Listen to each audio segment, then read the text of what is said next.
In this video I'm going to show you how to tune your guitar using harmonics. If you haven't already watched my video on how to tune using the 5th fret method, I would suggest you do go through that one first and learn that method really well first, as this is a little more complex. I've also done a video with 5 tips on how to tune, which outlines some of the key principles, so I suggest you watch that one as well. So first of all, what are harmonics? There's 2 key parts to a guitar sound when we play a note. There's the fundamental, which is the lower, powerful part that we identify readily. And there's the overtones, which we could just see as the rest of the sound containing harmonics. When we were doing the 5th fret method, we were listening to these harmonics clashing, creating the beat tones, which we aim to stop. But what we can also do is we can play just the harmonics on their own and mute out the fundamental. So if you listen, this is a harmonic. This is really useful if we're trying to tune, say, in an environment where there's a lot of background noise, maybe at the beginning of a gig or something, and there's a crowd talking and you don't have a tuner with you. You'll find that these harmonics cut through really well. You can do them all over the guitar, but the key ones we're going to focus on, fret 5 and 7. You can also do them on 12 very easily. So you can hear that on the bottom string. You can do them on other strings, obviously.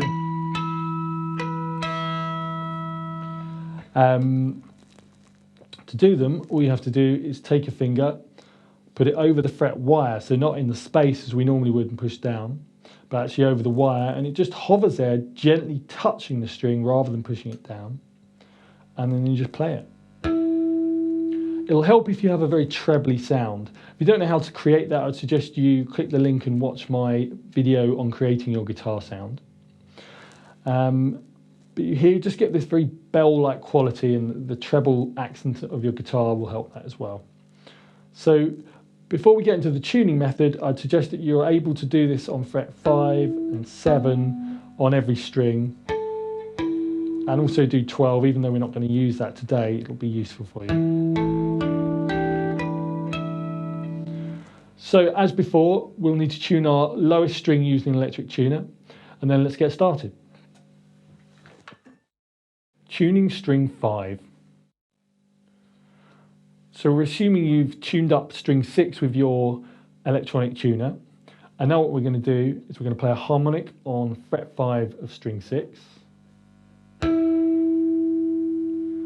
and then one on fret 7 of string 5. So once you practice that, what we're going to do is play them in quick succession.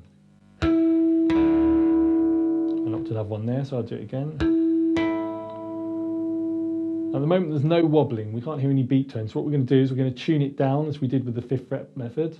If you listen to it now, you should hear a lot of wobbling. Yeah, it's definitely wobbling there, and the note's definitely below. And what I'm going to do is I'm going to tune it up in one smooth movement until we get a kind of plateauing effect and the beat tones stop.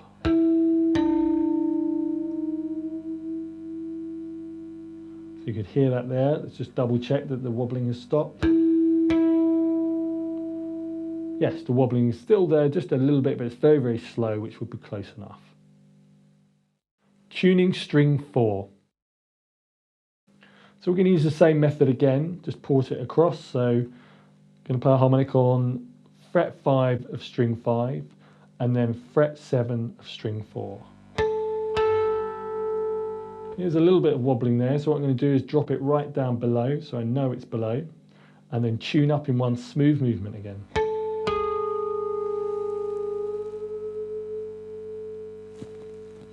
A little bit of wobbling there. Now I could do a little fine adjustment there, but as I've said before, it's a lot easier to just drop it down, try and do it in one large movement.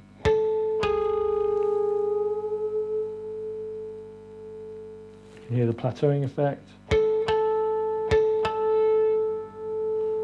And the beat tones are pretty much stopped, meaning it's in tune. Tuning string 3.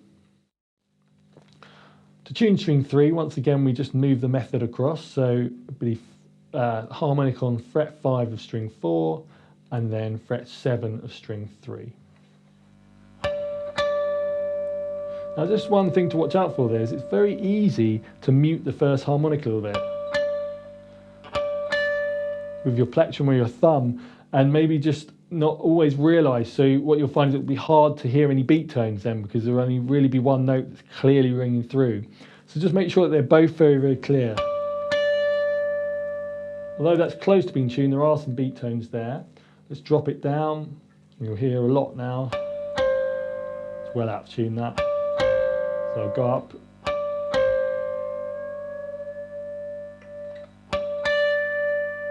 There's still a wobble there, but we're close. Let's go down and up again.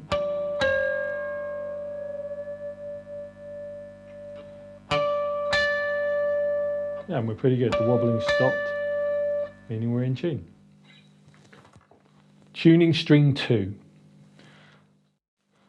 Once again, tuning the second string is going to require a slightly different method, as it's tuned slightly differently from the other strings. So what we're going to do is we're going to use an octave rather than unison, as we were doing with the other harmonics. We're going to play fret 7 on the bottom string, then fret 5 on string 2. So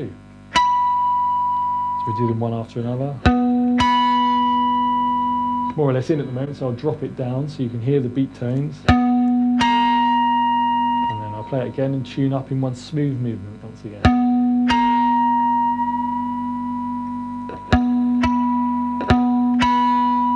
Once again, the beat tones have stopped.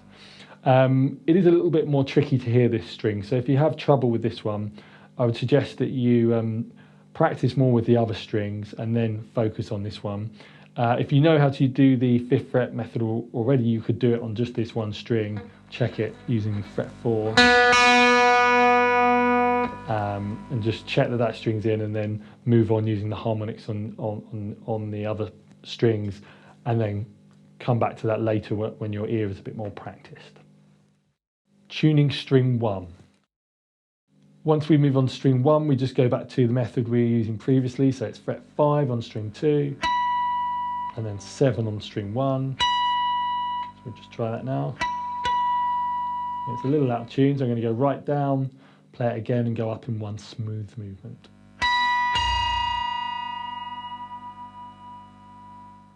You know, the beat tones plateau and stop. Yeah, and that's close enough. Finishing. So once you've finished tuning the guitar, I'd suggest you play a few chords and a few little riffs and things, just things you're familiar with, to just check the tuning.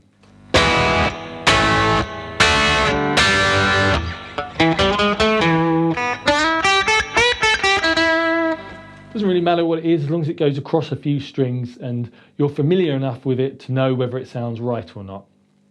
After you've done that, you can double check with the electric tuner.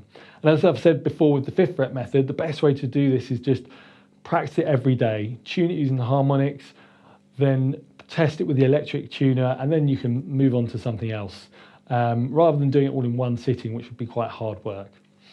So there's another method coming up in the next video, which will be tuning using intervals. I'd suggest you get the 5th fret and this harmonic method learnt before you go into that. Good luck.